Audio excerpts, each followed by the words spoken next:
Bueno, hermanos, hermanas, hoy es la última sesión de Apocalipsis.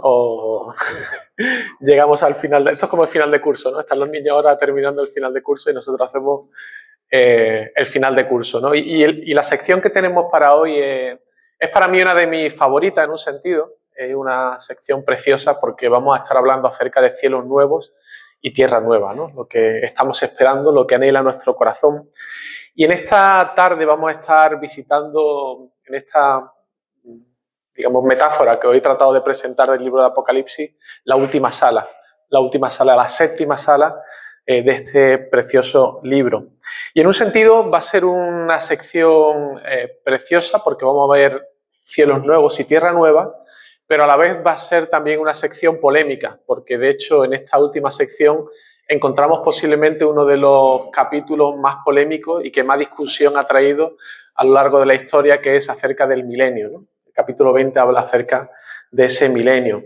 Y es verdad que los cristianos durante mucho tiempo y los teólogos han estado discutiendo que si el milenio son 1000 años literales, no son literales, que si es antes de la venida de Cristo, que si es después de la venida de Cristo, y ahí llevamos siglos y siglos discutiendo, así que posiblemente yo no resuelva el misterio en esta tarde, pero sí que quiero exponeros, ¿no? a la luz de lo que entiendo en la Escritura, qué significa este milenio, si será un reino futuro de Cristo aquí en la tierra, si es un reino exactamente que dura 1000 años o no, y qué significa eso de Satanás atado durante ese milenio, y quién estará reinando en ese reino. Eso es lo que vamos a estar viendo y después veremos cielos nuevos y tierra nueva.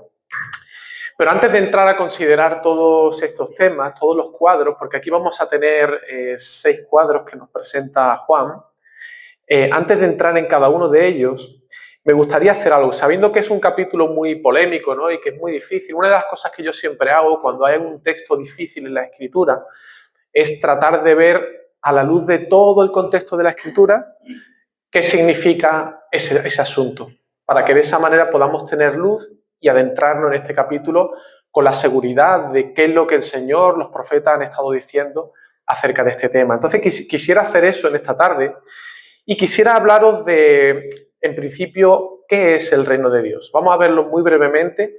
Cuando la Escritura habla acerca del reino de Dios, ¿a qué se refiere exactamente? Pues fijaos, cuando la Escritura habla acerca del gobierno de Dios, hay 2 cosas que siempre aparecen. En un sentido muy general, el reino de Dios tiene que ver con el gobierno de Dios. Es decir, no un lugar concreto como el Reino Unido, España o cualquier nación, no se trata de ese reino, sino que cuando se habla del reino de Dios, tiene que ver con el control y el gobierno de Dios sobre algo.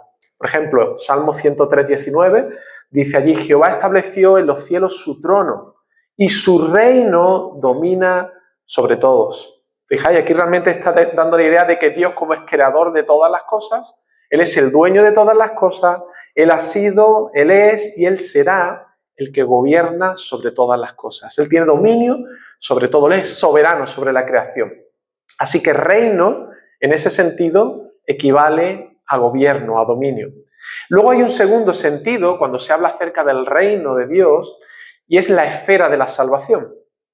Por ejemplo, cuando el apóstol Pablo está hablando a los creyentes de Colosas y él allí está explicándole el fruto que ve en la vida de ellos y cómo se ha producido un cambio en la vida de los colosenses, allí describe Pablo lo que el Señor ha hecho en la vida de ellos, y allí en el versículo 13 dice que ese nuevo estatus, fijaos cómo ha sido posible.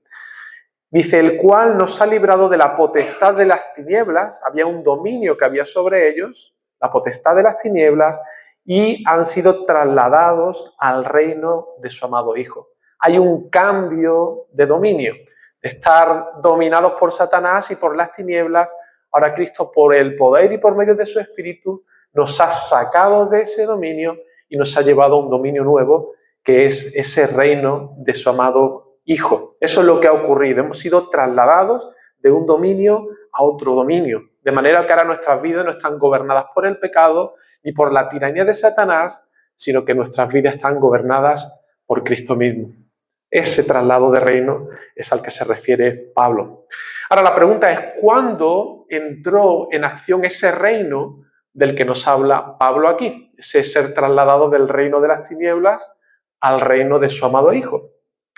Pues fijaos, antes de la venida de Jesús, sabéis que Juan el Bautista, que era un tipo bastante extraño, ¿no? Se vestía con pieles y estaba en el desierto, parecía un loco, y él allí ya estaba anunciando la llegada del Mesías. De hecho, el Mesías y el reino que él iba a traer ya había sido anunciado por los profetas del Antiguo Testamento. Y ahora Juan, como el último profeta, porque la Escritura habla de él como el Elías, el precursor de Cristo, allí se presenta y está preparando el camino para la llegada de Jesús a este mundo. Y fijaos cómo Juan anuncia la venida del Mesías. Dice en Mateo 3:1, en aquellos días vino Juan el Bautista predicando en el desierto de Judea, diciendo, arrepentíos porque el reino de los cielos se ha acercado.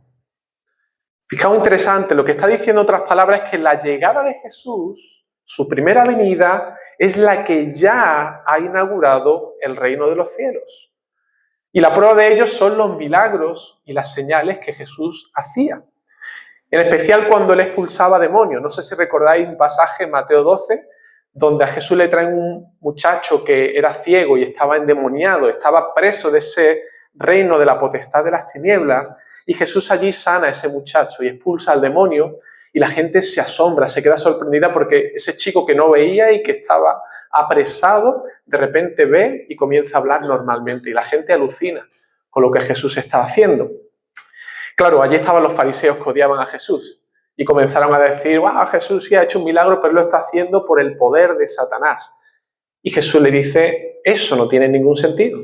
Si yo estoy expulsando a un demonio en el nombre de Satanás, eso significa que el reino de Satanás está dividido y eso no tiene ningún futuro. Así que eso es absurdo, eso no puede ser así. Por eso allí, fijaos lo que le dice en Mateo 12:28, pero si yo por el poder del Espíritu de Dios echo fuera los demonios, ¿qué significa eso? Ciertamente ha llegado a vosotros el reino de Dios. El reino de Dios estaba llegando con la primera venida de Cristo a la tierra. ¿De dónde venía el poder para expulsar demonios? Evidentemente del poder del Espíritu de Dios. Eso significa que el reino ya estaba presente durante el ministerio de Cristo en su primera venida. Así que el reinado del que nos habla Jesús no tiene tanto que ver con un reino con límites geográficos definidos, ni tampoco con un reino establecido de una manera abrupta en la historia. De hecho, Jesús mismo nos lo confirma. Cuando los fariseos le preguntan justamente por cuándo vendrá el reino de Dios, ¿qué le responde Jesús? Lucas 12:20. Dice, preguntado por los fariseos cuándo había de venir el reino de Dios, le respondió y dijo, el reino de Dios no vendrá con advertencia, ni dirán helo aquí o helo allí, porque aquí el reino de Dios está entre vosotros. ¡Wow! El reino de Dios estaba cuando Jesús vino por primera vez. Así que lo primero que nos está enseñando claramente en el Nuevo Testamento Jesús es que el reino de Cristo no tiene tanto que ver con un reino futuro instaurado en la tierra por Jesús en su segunda venida, sino que es un reino ya inaugurado en su primera venida. En los tiempos que Jesús estaba ministrando, ese reino ya se había acercado. Ahora hay una segunda enseñanza que encontramos también acerca del reino, y es lo que Jesús nos enseñó por medio de las parábolas. Sabéis que Jesús habló muchísimo acerca del reino de Dios.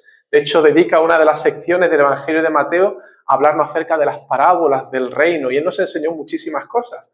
Y por ejemplo, en Mateo 13 encontramos quizá una de las secciones donde Jesús enseña más cosas acerca del reino, en esa parábola donde dice allí que les enseñó la parábola acerca de los reinos y dijo que era semejante a un grano de mostaza, que un hombre tomó y sembró en su campo, el cual a la verdad es la más pequeña de todas las semillas, pero cuando ha crecido es la mayor de las hortalizas y se hace árbol, y de tal manera que vienen las aves del cielo y hacen nidos en sus ramas.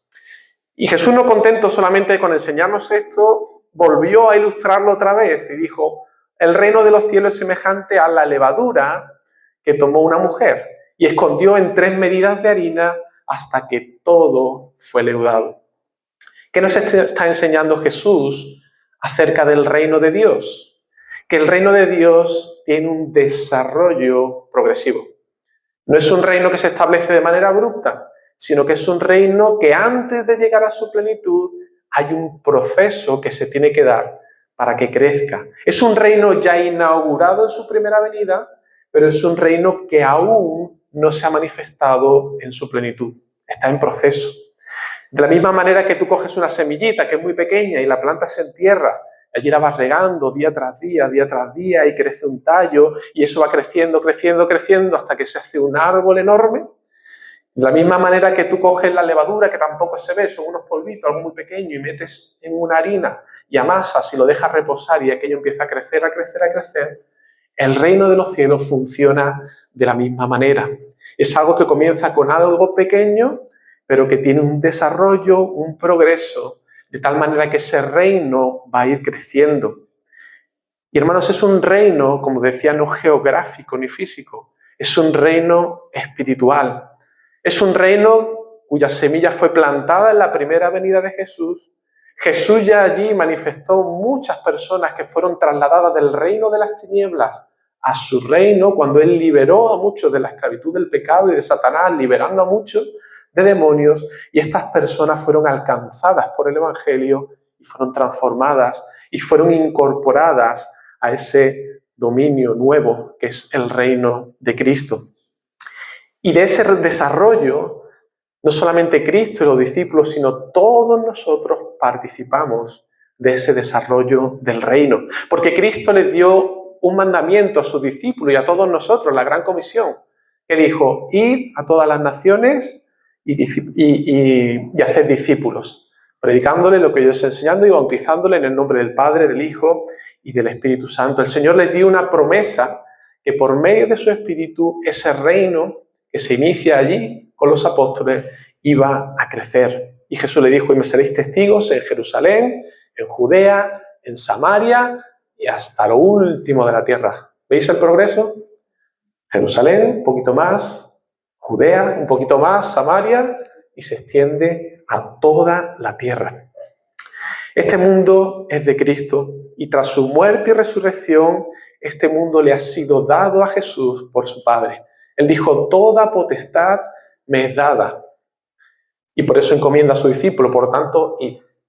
Nosotros vamos y predicamos el Evangelio porque a Cristo le ha sido dada toda la autoridad del Padre y Él nos ha dado también esa autoridad a nosotros para que vayamos y prediquemos el Evangelio. Pero hermanos, el crecimiento de este reino, y esto es muy importante, no es un proceso de conquista por la fuerza. No es como piensan los musulmanes, que te vamos a predicar y vamos a conquistar, y si hay que guerrear y coger las armas, se cogen las armas y conquistamos por la fuerza. No. El reino de Dios no funciona de esa manera. No es por espada, ni es por ejército, sino por medio de tu Santo Espíritu. Esa conquista de ese reino es por medio del Espíritu de Dios que obra en los corazones de las personas, y esas personas ahora van en arrepentimiento y en fe y de manera voluntaria se entregan a los pies de su Señor. El Señor Jesucristo se someten voluntariamente a su señorío, lo que no hacían los falsos maestros que hemos visto en 2 de Pedro.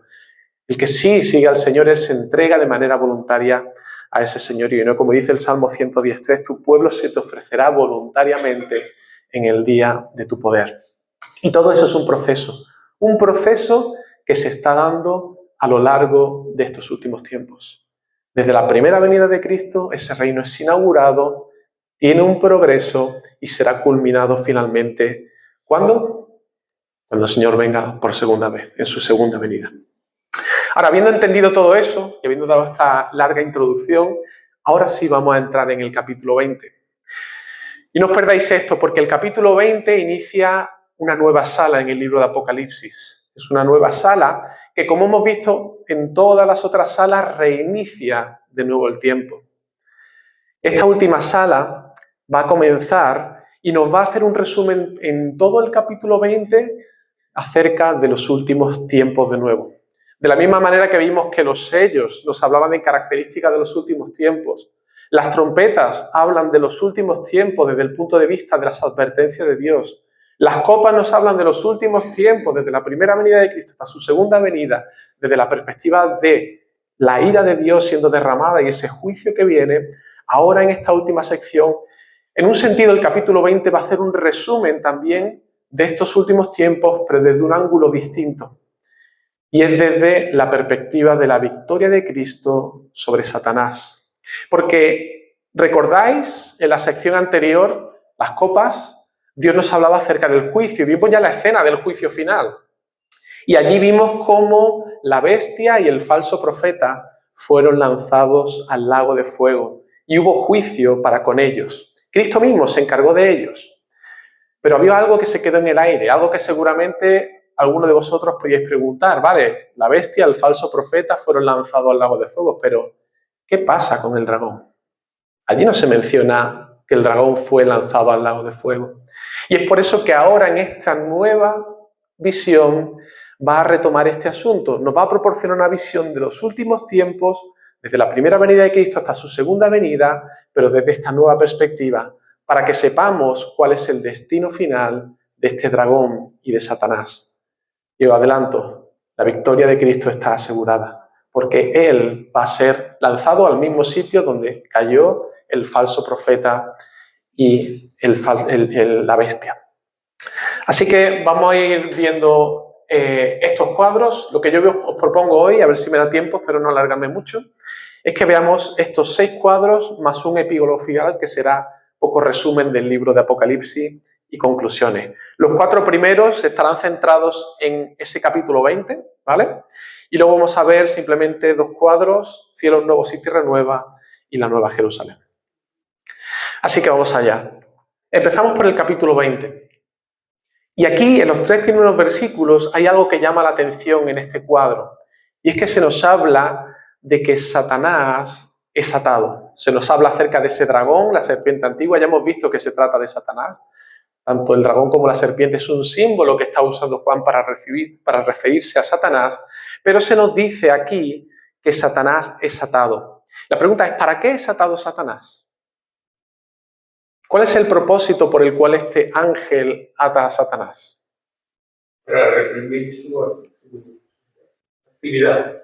Correcto. Dice, para que no engañase más a las naciones hasta que fuesen cumplidos los 1000 años. Satanás es echado al abismo no para ser castigado de manera definitiva, ni ser destruido, sino para ser reducido, en un sentido ser sellado, echado al abismo con el propósito de que no engañase más a las naciones. La pregunta es, ¿cuándo será atado Satanás o cuándo fue atado Satanás? ¿Recordáis algún pasaje donde se hable de Satanás siendo atado? De manera que podamos conectarlo con este pasaje de aquí de Apocalipsis.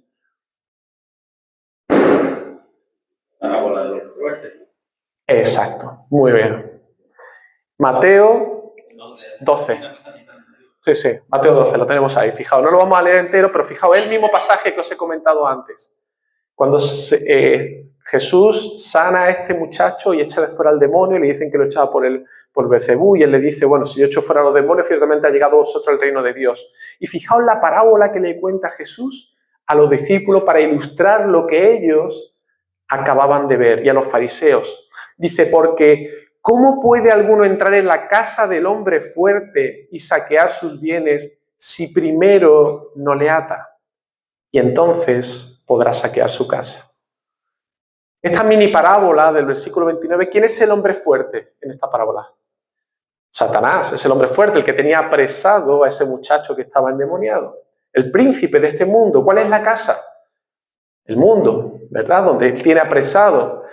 Un mundo que hasta ese entonces había permanecido en oscuridad porque el entendimiento del mundo estaba entenebrecido y todas las naciones estaban bajo el dominio de Satanás para que permanecieran en la mentira. Pero la luz vino al mundo. ¿Y qué es el saqueo al que se refiere esta parábola? El saqueo es la conversión de esas personas.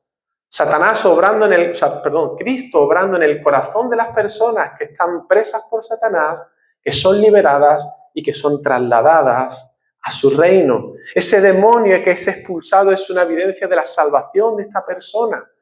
Y el Hijo, que es Cristo, es ahora, se le da la posibilidad de que pueda obrar ese saqueo. ¿Por qué? Porque es alguien más fuerte que el hombre fuerte, que lo ata de tal manera que ahora que era el hombre fuerte, Satanás, no puede impedir la conversión de las personas. El Evangelio tiene poder y Satanás no puede impedir que si Dios quiere obrar en el corazón de una persona, esa persona sea librada y sea traída a su reino.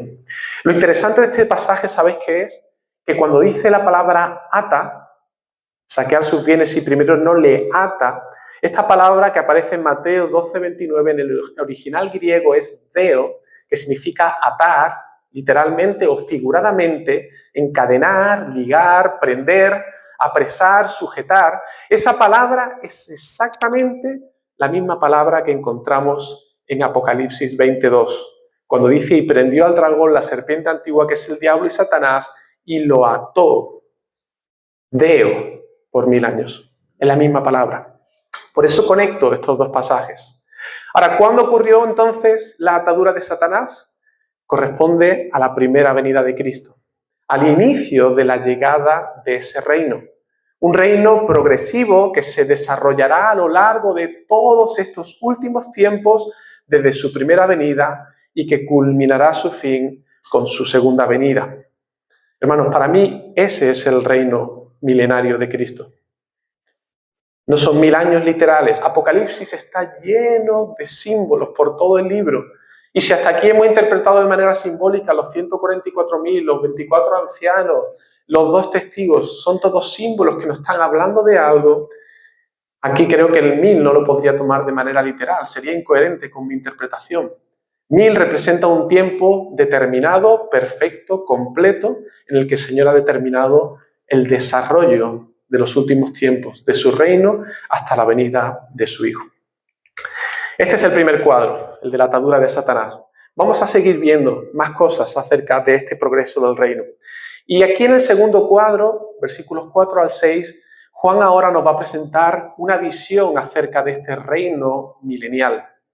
Juan nos sigue describiendo lo que está ocurriendo durante este periodo de tiempo, desde que Satanás es atado hasta que se cumpla ese periodo de tiempo. Y allí en estos versículos del 4 al 6, fijaos, él nos describe tronos y a unos que están sentados en ellos que han recibido la facultad de juzgar. También ve las almas de los mártires, los decapitados por causa del testimonio de Jesús, aquellos que fueron muertos por la bestia, por el falso profeta, que son los creyentes, aquellos que han estado dispuestos a dar sus vidas por el Señor. Y también ve a los que no recibieron la marca de la bestia, los que fueron sellados, son los creyentes que han muerto en el Señor, los que no vivieron conforme a la manera de pensar del mundo, ni siguieron el estilo de vida del mundo, aquellos que han estado dispuestos, como decía, a entregar sus vidas por causa de Cristo. Y la imagen que está describiendo aquí Juan no parece tener que ver con un reinado de creyentes en la tierra, sino que es un reinado de creyentes en el cielo. Son las almas de los decapitados. ¿Por qué? Juan ve tronos, pero fijaos en Apocalipsis, si miráis todo el libro, hay 47 referencias a tronos y la mayoría de todos estos tronos son visiones celestiales. Apocalipsis 4, la visión celestial, 24 ancianos, 24 tronos. Apocalipsis 7, una multitud vestida con ropas blancas, adorando a Dios tras los 7 sellos, y allí hay tronos. Es una visión celestial. Apocalipsis 11, la 7ª trompeta, 24 ancianos de nuevo en sus tronos. Apocalipsis 14, la adoración de los 144.000 delante del trono. Trono siempre se relaciona con cielo, una visión de lo que está ocurriendo en la esfera celestial. De las 47 referencias, 3 de ellas solamente se refieren a tronos en la tierra y curiosamente están conectadas con Satanás. Apocalipsis 2.13 dice, yo conozco tus obras donde moras, donde está el trono de Satanás. Y otras referencias que tengo aquí, no quiero alargarme mucho con esto, ¿no? Pero ¿qué quiero decir con todo esto? Creo que este cuadro que aquí nos presenta Juan tiene que ver no con un reinado en la tierra de Cristo durante 1000 años literales en la ciudad de Jerusalén, creo que tiene que ver con dónde están los creyentes durante ese reino milenial que son los últimos tiempos. ¿A dónde van los creyentes que han muerto en el Señor? ¿Qué están haciendo ahora mismo? todos vuestros familiares o los que nos precedieron, creyentes, este cuadro nos indican que están en la presencia de Dios y están reinando ya juntamente con Cristo. Por eso son bienaventurados. Fijaos, el versículo 26 dice, bienaventurado y santo el que tiene parte en la primera resurrección. Y por cierto, ahora explicaremos esto de la primera resurrección, a qué creo que hace referencia. Dice, la segunda muerte no tiene potestad sobre estos, sino que serán sacerdotes de Dios y de Cristo y reinarán con él 1000 años. ¿A qué se refiere Juan con esta primera resurrección? ¿Y por qué son bienaventurados los que tienen parte en esa primera resurrección?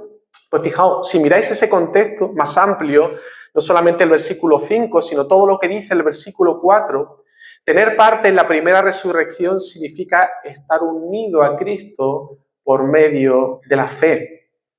Tener parte en la primera resurrección significa que estando unido a Cristo, aunque muramos, tenemos la certeza de que nuestra alma va a su presencia. No acabamos en el purgatorio, no estamos en un limbo. Los creyentes que mueren en el Señor van a la presencia del Señor y van allí a reinar juntamente con Él, a la espera de la resurrección final de los cuerpos en los que recibiremos un cuerpo ya glorificado. Pero mientras llega ese momento, durante que sea este periodo de los últimos tiempos, este milenio en el que ya estamos, durante ese tiempo ya los creyentes en el cielo están reinando juntamente con Cristo. Y esa es la razón por la que son bienaventurados. Y esa es la razón por la que al estar unido a Cristo, la segunda muerte, que es el infierno, no tiene potestad sobre ellos. Porque unidos a Cristo tenemos la garantía de que no hay condenación para nosotros. ¿Y a qué se refiere este cuadro con la segunda muerte? Bueno, ya lo he explicado, porque ya en Apocalipsis 10:14 lo dice allí. La segunda muerte es la separación definitiva y final. Es la condenación eterna en el infierno. Pasamos al siguiente cuadro. Más cosas que estamos viendo aquí. Y este cuadro que vamos a ver ahora, esto es, el tercer cuadro, versículos 7 al 10, nos va a poner el foco en la derrota definitiva de Satanás.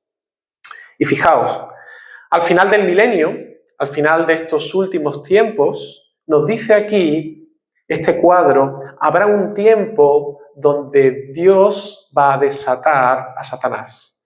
Satanás va a ser desatado por un breve periodo de tiempo, un tiempo en el que habrá una tensión muy fuerte entre la iglesia del Señor y Satanás y sus aliados que harán guerra contra la iglesia.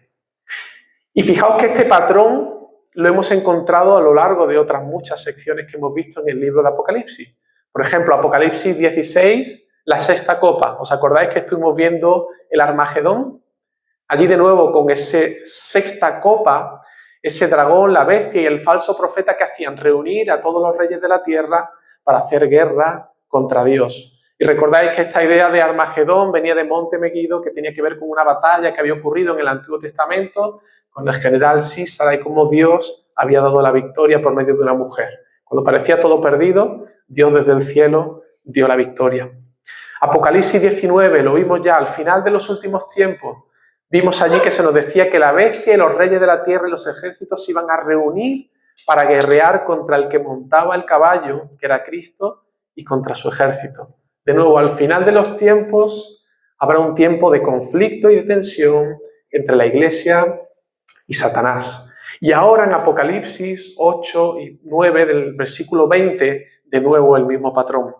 Al final de los últimos tiempos, Satanás será desatado y reunirá a las naciones y batallará contra la ciudad amada.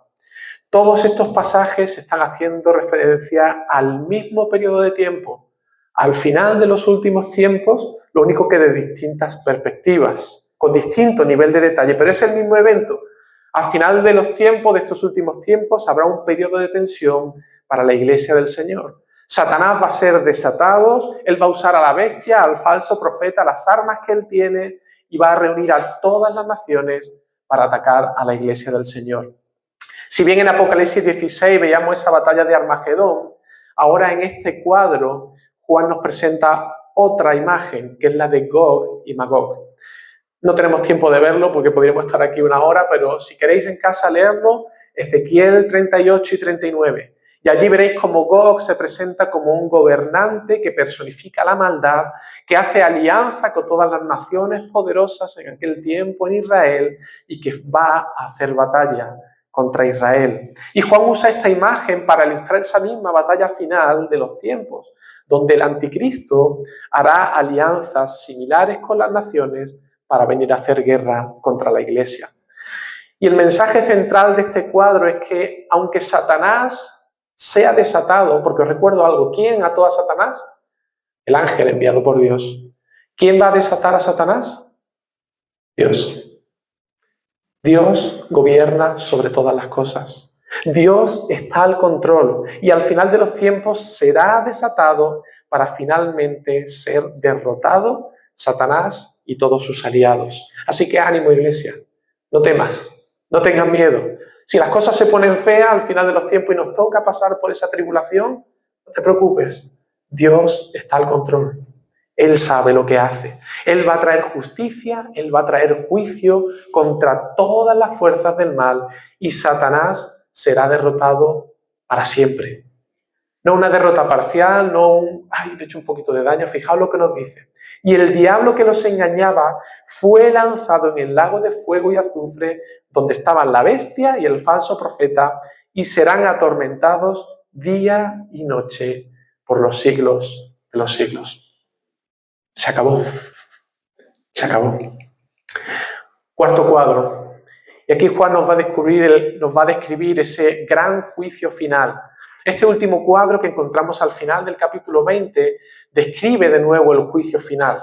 Ya lo hemos visto descrito en otras salas que hemos estado viendo. Pero aquí, antes de inaugurar los cielos nuevos y tierra nueva, que todos tenemos ganas ya de entrar ahí, pero es necesario el juicio previo. No puede haber cielos nuevos y tierra nueva si no hay un juicio donde toda la maldad sea erradicada. Es necesario ese juicio. Y ese es el cuadro final que encontramos aquí. En este pasaje se nos presenta una imagen poderosa de ese juicio final y nos muestra a Dios sentado sobre un gran trono blanco delante del cual toda la creación va a comparecer y toda su creación se va a desvanecer. Será el momento de la verdad absoluta, donde nada, absolutamente nada, se va a poder ocultar a sus ojos. Todos los que han vivido, grandes y pequeños, se presentarán delante de Dios. Y los libros, según nos dice esta visión, donde están contenido el registro de todas nuestras vidas, van a ser abiertos junto con el libro de la vida. Es un recordatorio de que nuestras acciones en la tierra tienen consecuencias eternas. Este pasaje nos dice que vamos a ser juzgados según nuestras obras. Ahora no os asustéis, eso no significa que seamos salvos por medio de nuestras obras. El hecho de que seamos juzgados por nuestras obras, de lo que nos habla, es que el fruto de nuestra vida sobre el que seremos juzgados dará testimonio de si nuestra fe es verdadera o no es verdadera. Pero nuestra salvación es por la fe. Ahora esa fe produce frutos en nuestra vida que darán testimonio de que realmente estamos asidos de Cristo. Porque en ese libro de la vida, donde están anotados todos esos que han sido sellados como los verdaderos hijos de Dios, si tu nombre está allí, ese día del juicio no te tendrás que preocupar por nada. ¿Por qué? Porque vas a tener el mejor abogado defensor que nadie pueda tener. Alguien que es un león, pero es un cordero como inmolado, que dio su sangre por ti. Y cuando te presentes delante de Dios, ante ese gran trono blanco, habrá alguien que dirá por ti, inocente, yo pagué por él. Su nombre está escrito en el libro de la vida. Entra en el gozo de tu Señor. Así que, hermanos, si has depositado tu fe en el Señor Jesucristo, en ese día, aunque será un día de juicio terrible, pero tú pasarás a salvo. De la misma manera que Noé, cuando vino el diluvio, estaba en el arca, estaba protegido, nosotros en aquel día estaremos protegidos bajo las alas de nuestro Señor Jesucristo. Y ahora sí, después de ese juicio, de ese cuadro, ahora entramos en el capítulo 21 con el quinto cuadro. Y ahora sí, cielos nuevos y tierra nueva. Me encantaría pasar mucho tiempo viendo muchos detalles, pero voy a resumirlo, ¿no? No tenemos tiempo para ver muchos de los detalles que hay aquí. Después, si queréis las preguntas, pues comentamos, ¿no? Pero fijaos, Juan ahora habiendo pasado ese juicio, ve algo glorioso. Les da una visión de lo que serán esos cielos nuevos y esa tierra nueva. Y nos dice aquí que él ve un cielo nuevo y una tierra nueva porque el primer cielo y la primera tierra pasaron. De hecho, la palabra griega que se usa aquí cuando dice nuevo, cielo nuevo y tierra nueva, es kainos. Y es interesante porque normalmente esta palabra se usa para indicar algo que es refrescado o renovado. No tanto la idea de una creación desde cero, sino que esos cielos nuevos y la tierra nueva nos está indicando que Dios va a hacer algo con esta tierra. Va a hacer algo de manera que será renovada, que en un sentido se parecerá a lo que conocemos, pero en otro sentido Dios va a proporcionar otro tipo de cualidad a esta tierra. Pero no será muy distinto a lo que podemos ver. De hecho, podemos contemplar este mundo, es precioso, ¿no? La cantidad de paisajes y la sabiduría que vemos, la gloria de Dios en este mundo. Pero ese cielo nuevo y esa tierra nueva tiene que ver con una tierra que va a ser renovada con lo que actualmente conocemos. Y hay una diferencia primera que Juan nos indica aquí. En la primera creación en la que nosotros vivimos ahora hay una realidad y es que las cosas perecen, ¿verdad? Tienen un principio, un final. Tiene los días contados esta tierra, pero hay algo en esta nueva creación que es distinto, una cualidad que Dios le va a proporcionar. Y es que estos cielos nuevos y esta tierra nueva tienen carácter eterno. No serán destruidas jamás. Él las va a diseñar de esa manera. También nos dice que el mar no existía más en esta tierra. Claro, algunos han dicho, ¿qué pasa? ¿Los cielos nuevos y tierra nueva no vamos a poder ir a la playa? ¿O ya no vamos a poder disfrutar de lo precioso de un mar o un atardecer? ¿No? Que a mí me encanta, ¿no? Un atardecer en el mar.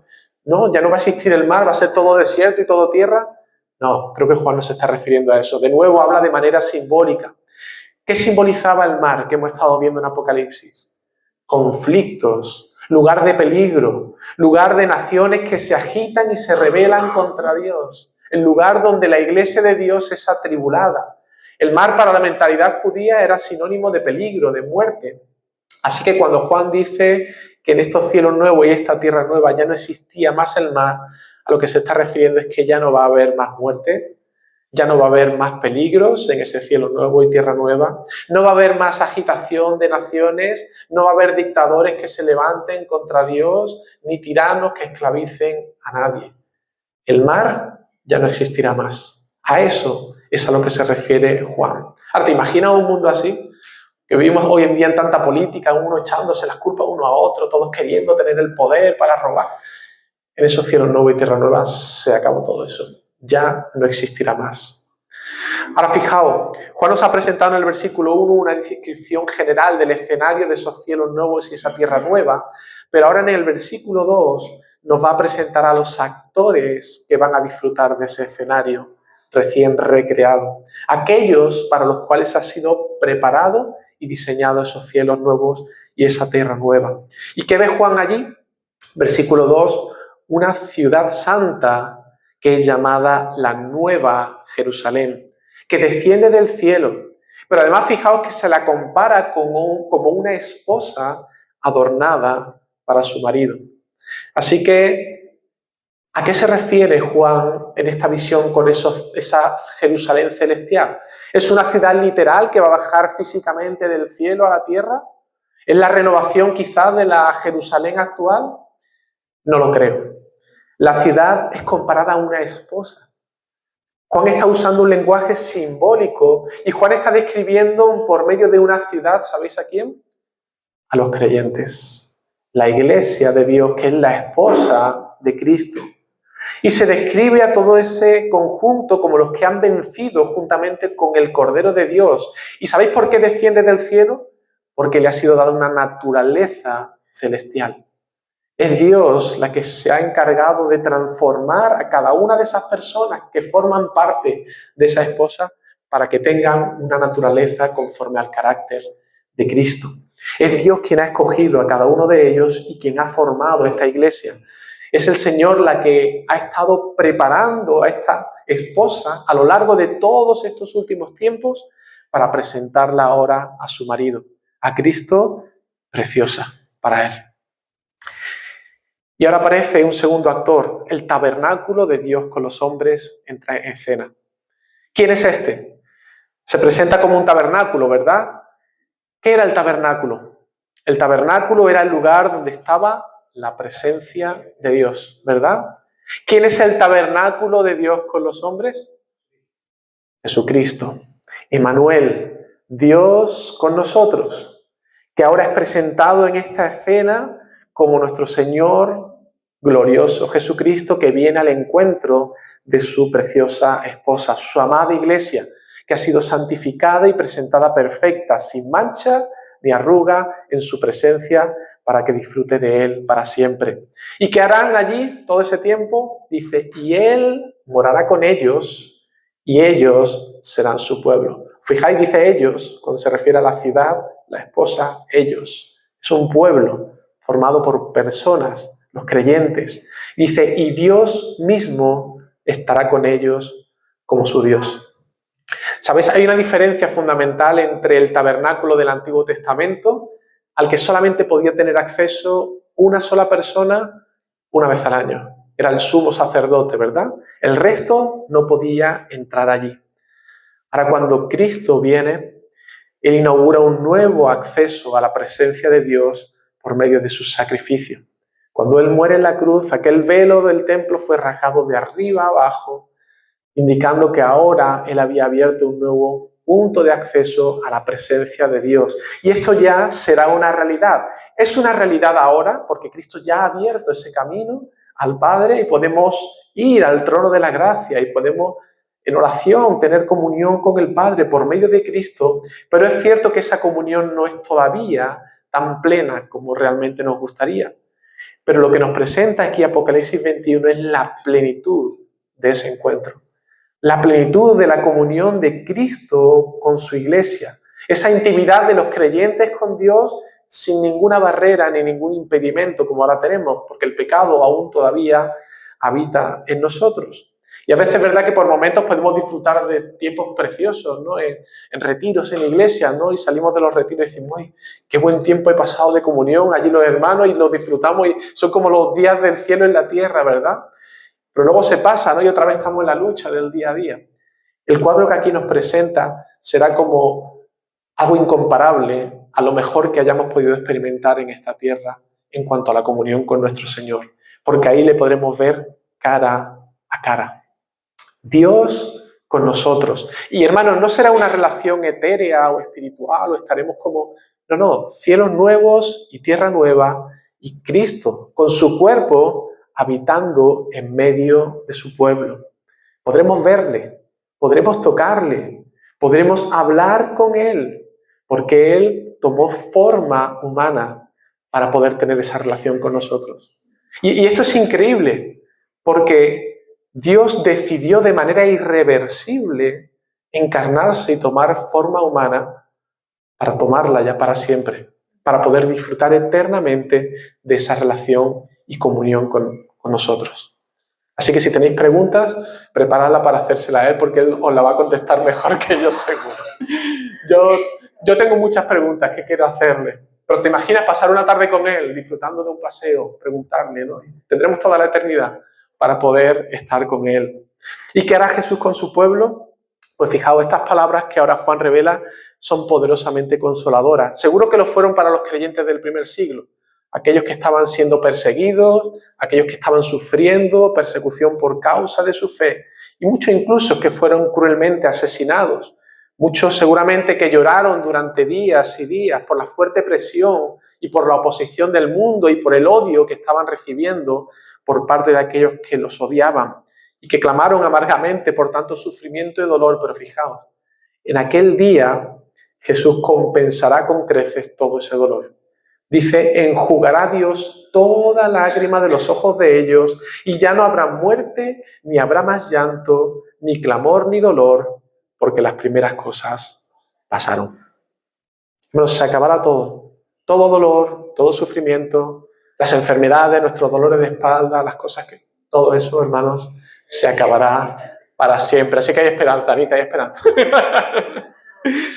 Todo se habrá acabado y habrá un precioso cielo nuevo y tierra nueva donde disfrutaremos de la comunión con el Señor. Sexto cuadro, y vamos terminando.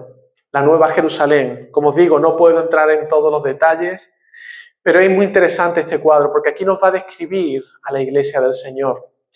Fijaos, dice, a partir del versículo 9 del capítulo 21. A veces es verdad que miramos a la iglesia del Señor y podemos tener la tentación de deprimirnos un poco, ¿no? Estamos en proceso de construcción y aún hay pecado, cosas que afean a la iglesia del Señor, cosas que deben ser limpiadas porque el Señor está santificando a su iglesia. El Señor en estos últimos tiempos está preparando a esa esposa, santificándola para presentarla a Cristo finalmente preciosa, sin mancha ni arruga. Y fíjate, porque aquí creo que esta visión nos debería animar, porque lo que Juan está viendo aquí es la visión de la forma final que tendrá esa iglesia una vez haya sido perfeccionada y glorificada, tal como será presentada al novio. Y fijaos, os comento algunas de las características. En primer lugar, nos dice que desciende del cielo. Como decía, la iglesia no es una institución humana, no es algo que se haya inventado ninguna persona, sino que es una obra de Dios. Dios es su constructor y arquitecto, y Jesucristo es la principal piedra del ángulo. Y aquí la vemos cómo refleja su origen, un origen celestial que refleja el diseño de Dios. Se nos presenta en este cuadro como con fulgor, con piedras preciosas. El resplandor como jaspe y otras gemas preciosas representan la pureza y la gloria de Dios que refleja esta iglesia, esta creación de Dios, ahora sí redimida, ahora sí perfectamente santificada. Se nos dice que tiene 12 puertas y 12 cimientos. Las puertas son los nombres de las 12 tribus de Israel y los cimientos son los nombres de los apóstoles. Una simbología preciosa aquí porque nos está hablando de la unión perfecta entre el Antiguo y el Nuevo Testamento. La iglesia incluye a todos los redimidos, de toda lengua, de toda tribu y de toda nación, fundamentadas sobre los apóstoles y los profetas. ¿No? Luego muy interesante porque la forma de esta ciudad se nos dice que es cuadrada o casi en forma de cubo. Nos dice que su largo, ancho y alto son 12.000 estadios. ¿Recordáis algo en el Antiguo Testamento que tenga unas dimensiones, unas proporciones similares? Pregunta difícil. ¿Recordáis en el Antiguo Testamento? Porque aquí se nos habla que la forma de esta ciudad, de esa Nueva Jerusalén, tiene 12.000 estadios de alto, 12.000 de largo, 12.000 de ancho. Es como si fuese un cubo. Eso es lo que nos presenta esta imagen. Casi. Unidad. Hay un elemento en el Antiguo Testamento que tiene unas proporciones similares, que era el tabernáculo, pero en concreto el lugar santísimo. El lugar santísimo, donde entraba el sacerdote solamente una vez al año, tenía esas dimensiones. ¿Y por qué Juan usa unas dimensiones similares, la misma proporción para describir esa ciudad? Porque esa ciudad, que es el tabernáculo de Dios con los hombres, es donde habitará la presencia de Dios. Dios en medio de esta ciudad que es su iglesia, los creyentes. Se nos dice también algo curioso, porque todas las ciudades en el Antiguo Testamento, bueno, Jerusalén tenía templo, ¿vale? Pero fijaos, esta ciudad aquí dice que no hay templo en ella. ¿Por qué?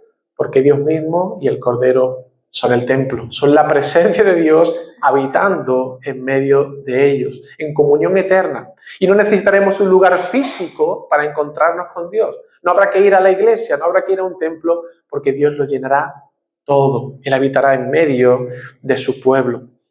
Luego se nos dice también que será una ciudad segura. Las puertas abiertas permanentemente muestran que en aquellos cielos nuevos y tierra nueva no habrá enemigos ni habrá peligro.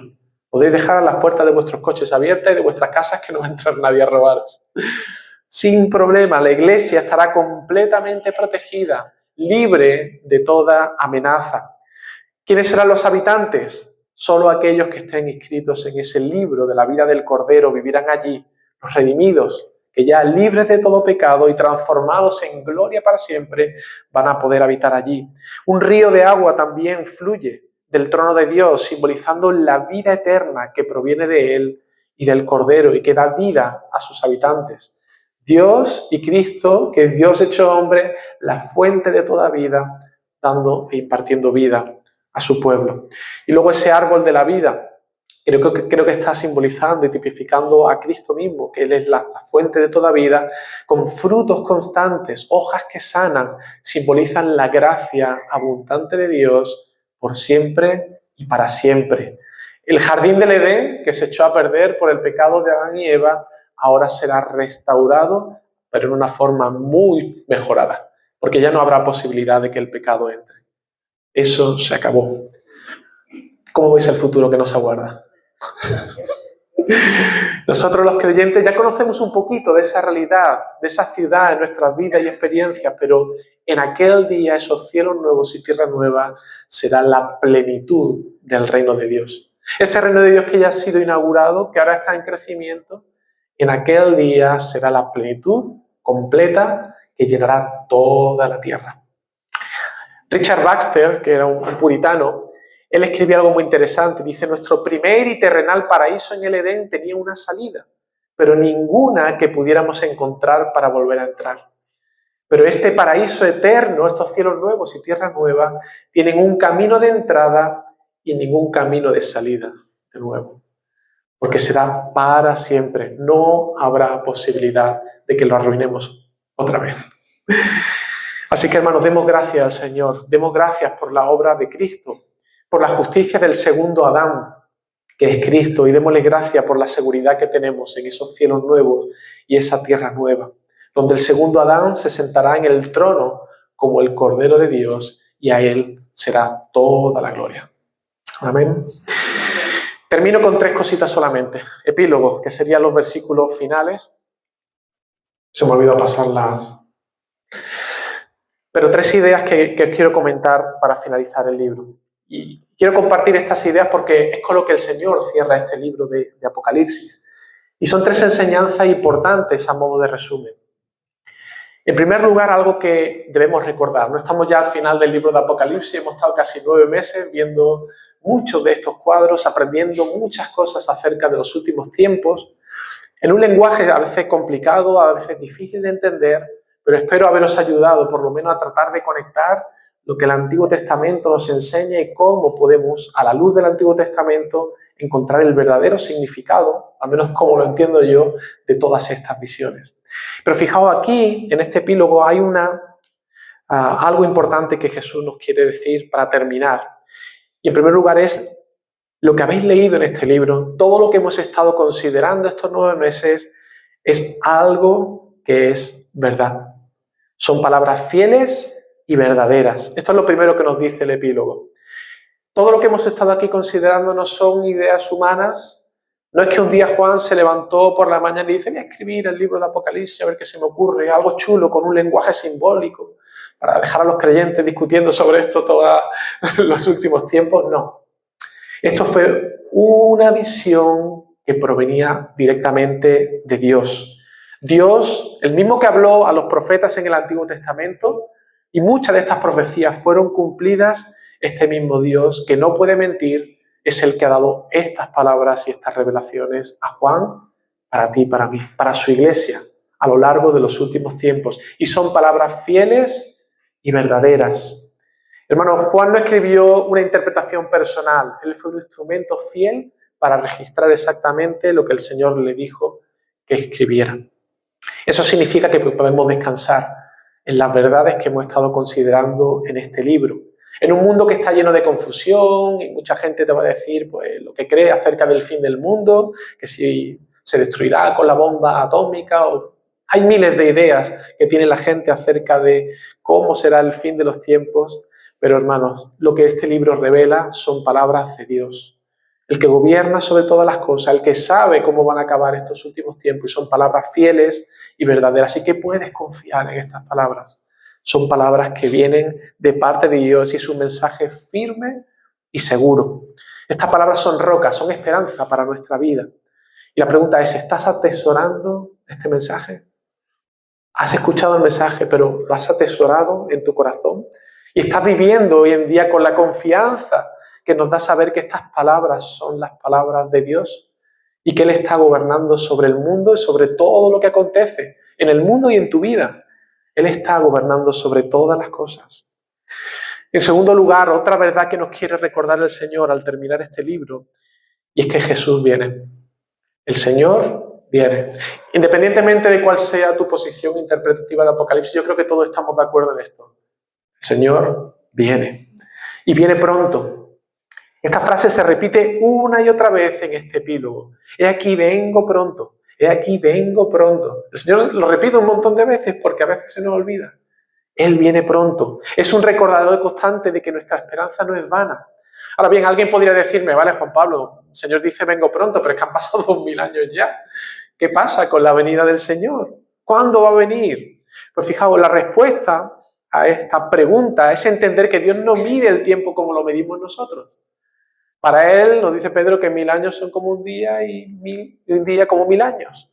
Pero quiero que veamos algo más, porque cuando Jesús aquí en este epílogo dice vengo pronto, es muy interesante que el tiempo verbal que está usando Él es un presente continuo. ¿Qué significa eso? Que cuando Él está diciendo vengo pronto, lo que está diciendo según el original es estoy viniendo. Se está dando el proceso. Cada día que pasa es un día menos para que su venida se haga realidad. Él está viniendo. Y a medida que vemos todas estas señales, los sellos, las trompetas, las copas, es un indicativo de que Él está cada día más cerca. Él está viniendo. Y habrá un día en el que vendrá de manera gloriosa y le contemplaremos cara a cara. Y que esta esperanza, hermano, nos ayude a vivir con fidelidad al Señor y a perseverar también en medio de las dificultades de nuestra vida, de problemas, y que no nos desanimemos, porque el Señor está dirigiendo toda la historia hacia ese gran día. Hermanos, el Señor está viniendo, Él viene pronto. Y termino con lo último, y es con lo que termina este libro, y es una invitación a venir a Cristo. Este epílogo deja al final una invitación muy clara, dice, ven. Es el Espíritu Santo y es la Iglesia la que está clamando, ven. Es una invitación abierta a todo aquel que tenga sed, a todo aquel que necesite del agua de la vida que solamente Cristo puede dar, a que venga y beba a Él. Hermanos, esa es nuestra misión como Iglesia. No solamente los que reciben esta invitación, sino que nosotros somos llamados a proclamar el mensaje que hemos recibido a través de este libro también al mundo. No es un tesoro para quedárnoslo nosotros aquí y disfrutar y qué bien. No, hay un mensaje que el Señor quiere también proclamar al mundo. El mundo necesita escuchar que hay un juicio venidero, pero que hay esperanza, que hay salvación y que aún es tiempo de venir a refugiarse en aquel que puede protegernos, que es Cristo el Señor. Y Él ofrece esa salvación de manera gratuita, sin letra pequeña y sin trampa. Todo aquel que tenga sed, venga a mí y beba. Por eso, hermanos, animo a que vivamos como aquellos que esperan al Señor con gozo y con fidelidad. Y mientras esperamos y estamos en este milenio, en estos últimos tiempos transitando, que llevemos este mensaje a cuantos más podamos mejor.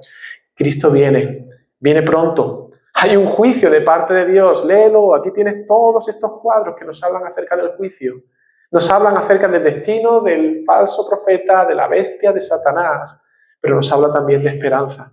Hay alguien que tiene el poder para poder salvar la vida de todos aquellos que se acercan a Él en arrepentimiento y en fe. Así que, hermanos, proclamemos este mensaje. No nos guardemos el Apocalipsis para nosotros. Sé que es un libro difícil, pero es un mensaje evangelístico para el mundo. Hay un juicio que viene, pero hay un gran Salvador que ofrece perdón y paz. Ven a Él. El Señor os bendiga. Oramos. Señor, queremos darte gracias por este libro de Apocalipsis. Gracias por el privilegio que me has dado de poder compartirlo, de poder enseñarlo. Perdona, Señor, aquellas cosas en las que no he sabido o no he podido explicar adecuadamente o estoy equivocado en su interpretación, pero, Señor, danos luz para seguir entendiendo estas verdades, atesorándolas en nuestros corazones. Y ayúdanos, Señor, a que Apocalipsis no sea un libro al que le tengamos miedo, sino un libro en el que podamos meditar, porque, Señor, tú nos lo has dejado como un precioso regalo. Ayúdanos a que estas verdades podamos también comunicarlas al mundo, compartirlas entre nuestros familiares que no creen, aquellos amigos, compañeros de trabajo, aquellos que viven alejados, ignorándote cada día y que ignoran que hay un juicio venidero. Señor, despiértalos, úsanos como instrumentos para traer el mensaje del Evangelio y obra en sus corazones para transformar sus vidas. Gracias, Señor, por habernos dado a Cristo. Gracias porque Él es el que nos ha sellado. Gracias porque Él es nuestro abogado defensor. Gracias por esos cielos nuevos, esa tierra nueva que tú un día mostrarás de manera plena, Señor. Y gracias por habernos invitado y habernos hecho parte de tu familia. Te damos gracias a ti en el nombre de Cristo. Amén. Amén.